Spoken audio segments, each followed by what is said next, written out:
Hi, PerspectiveWeather.com meteorologist Paul Dorian here on Tuesday, December 22nd. We have some wild weather coming on Christmas Eve, going into early Christmas morning in the Mid-Atlantic region, the Northeast U.S. A powerful cold front will come sliding through the eastern states. It will have heavy rain ahead of it, strong winds, and then a sudden drop in temperatures behind the frontal system, maybe a brief period of sleet and or snow in the Mid-Atlantic region, the Northeast U.S. In fact, the western part, the inland part of the Mid-Atlantic and Northeast U.S., there should be some accumulating snow, let's say from West Virginia, across eastern Ohio, western Pennsylvania, western New York, very well could end up with some accumulating snow on the backside of this cold frontal system. We'll take a look, kind of focus in on that Christmas Eve, Christmas morning event coming to the northeastern part of the nation, and we'll take a look ahead into the month of January by looking at some interesting things going on with respect to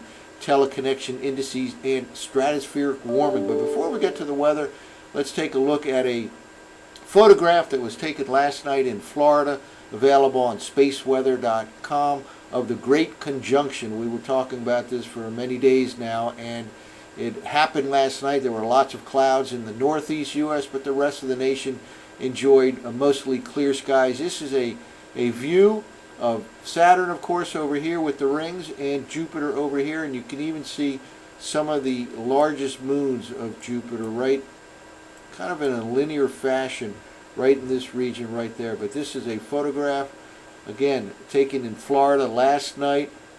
Two planets will still be close together tonight, but not quite as close as they appeared last night. Of course, in reality, they're hundreds of million miles apart. This is all with respect to the viewpoint from here on Earth. And again, quite a bit different expected tonight, but in the northeast should be some clear skies, so you still have a pretty good view of Jupiter and Saturn, though not as close together in appearance as they were last night.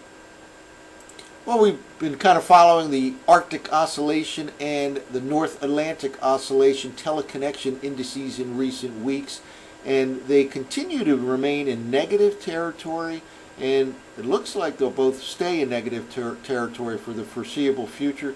Generally is correlated with cold air outbreaks that can move all the way from northern Canada into the central and eastern U.S.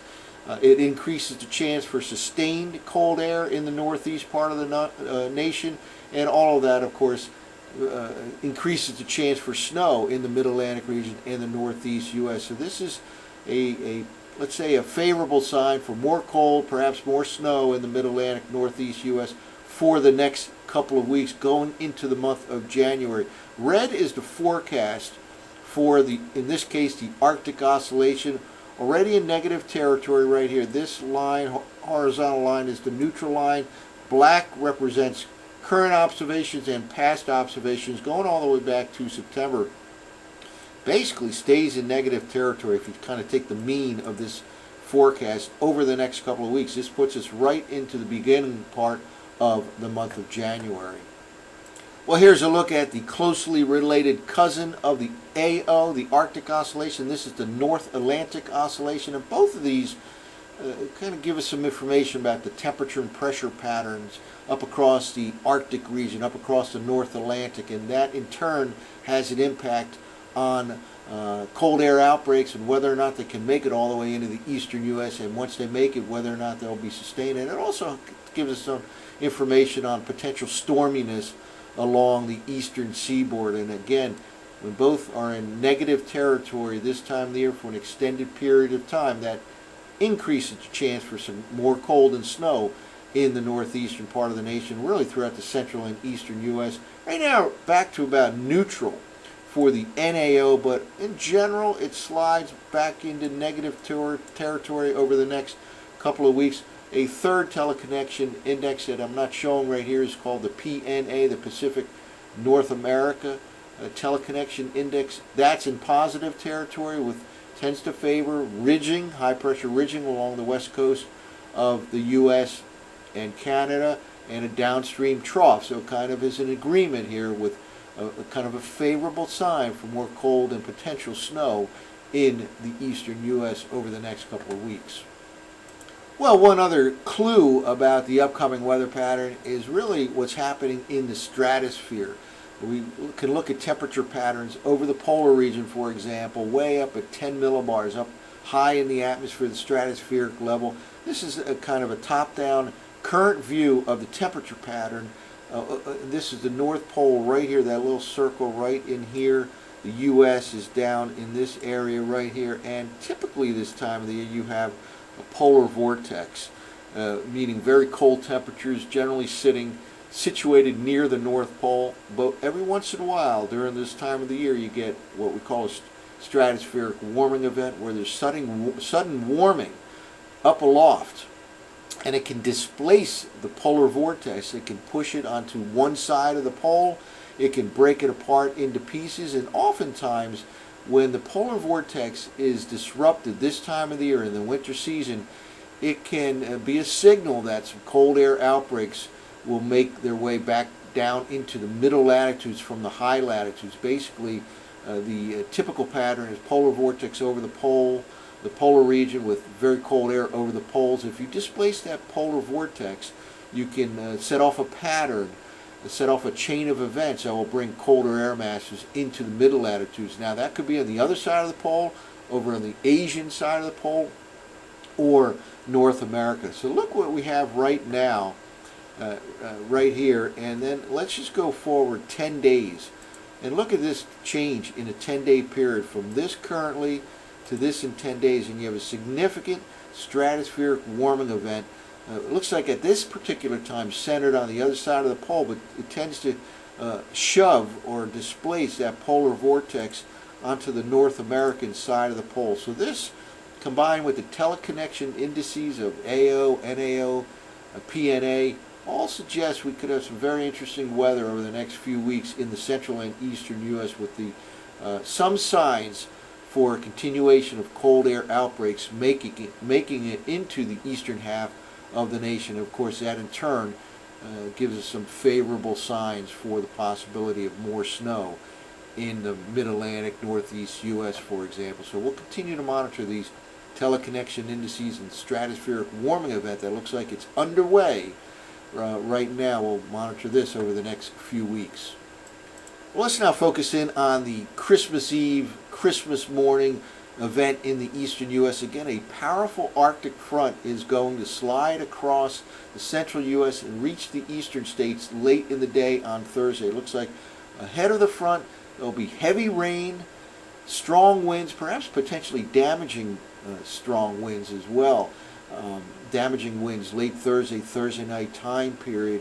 Mild conditions, temperatures jumping well up into the 50s, maybe flirting with the 60-degree mark in places like D.C., New York City, Philadelphia, well up in the 50s. And of course, there's a lot of snow cover left in parts of the northeast U.S. Melting will no doubt take place. Could be some localized flooding conditions. Immediately on the backside of that frontal system, temperatures will drop perhaps as much as 25 degrees in, let's say, a 3-hour period. That could do a couple of things. First of all, it could result in a changeover for a brief period of time to snow and or sleet in the mid-Atlantic region, the northeast U.S., and also could produce a quick freeze. Any standing water left on the roadways, temperatures drop quickly from the 50s to below freezing, could cause some icing in a hurry in parts of the northeastern quadrant of the nation. Again, we're talking late Thursday night into early Friday. Let's move forward here. This is Tuesday morning, a Clipper system moving off the coast. Winds will increase, skies will clear in the mid-Atlantic region this afternoon, and it's a cold air mass. It'll turn quite cold tonight with diminishing winds and high pressure sitting right on top of the region. Really sets the stage for a cold night, way down into the 20s with diminishing winds and mostly clear skies. And again, should have the ability to see Jupiter and Saturn pretty close together this evening in the northeast U.S. with clear skies. Let's now move forward here as we go through the midweek time period, and here we are now into Thursday morning. First of all, notice on Thursday morning the isobar pattern right here on the back side of a high and the front side of this frontal system. Winds blow parallel to these black lines of equal pressure. In other words, screaming southerly winds here in the eastern U.S. on Thursday morning, and that'll continue throughout the day, bringing much milder air into the eastern part of the nation, and some of these winds will get very, very strong just ahead of that frontal system. And here is the frontal system as of Thursday evening. This is the night of Christmas Eve, about 7 p.m. forecast map right here. On the backside, accumulating snow across eastern Ohio, West Virginia, and that'll extend into western Pennsylvania, western New York. On the front side, very strong southerly winds, heavy rainfall, maybe some thunderstorm activity. And again, keep in mind, a lot of this area has some snowpack that will melt away quickly. There'll be some localized flooding. Let's move forward here. Heavy rain right along the I-95 corridor. Now we're talking about the middle of the night, Thursday night going into Friday morning. That's, of course, Christmas Eve going into Christmas Day here. Some heavy rain, strong winds, maybe a thunderstorm on the front side. A quick drop in temperatures behind it to the below the freezing mark. And that sets us up for possible quick icing in some spots and some accumulating snow in the interior part of the Mid-Atlantic and the Northeast U.S. Even in the I-95 corridor region, there could be a changeover to a brief period of sleet and or snow late Thursday night, early Friday morning, and then the cold air just rushes in. Very cold afternoon on Christmas Day, and by the time we get to Saturday, the cold air will be fully entrenched in the northeastern part of the nation. Highs on Saturday, and will struggle to pass the 30-degree mark in D.C., Philadelphia, New York City. Let's go all the way out to the Saturday morning forecast map. Still kind of a breezy day and very, very cold for this time of the year. And then next week, we'll focus in on this over the next couple of days. Next few days, we have not one, not two, but maybe 3 different storm systems we'll have to worry about next week going into the first part of January. But for now, the big weather event this week comes Thursday night into early Friday in the eastern part of the nation with some heavy rain, strong winds, maybe a thunderstorm on the front side of an Arctic front, and a quick drop in temperatures, maybe a quick ice up, change over to snow and sleet for a brief time on the backside, and much colder air moves in for the bulk of the day on Christmas. That's this coming Friday. That's it for now. For PerspectiveWeather.com, I'm meteorologist Paul Dorian.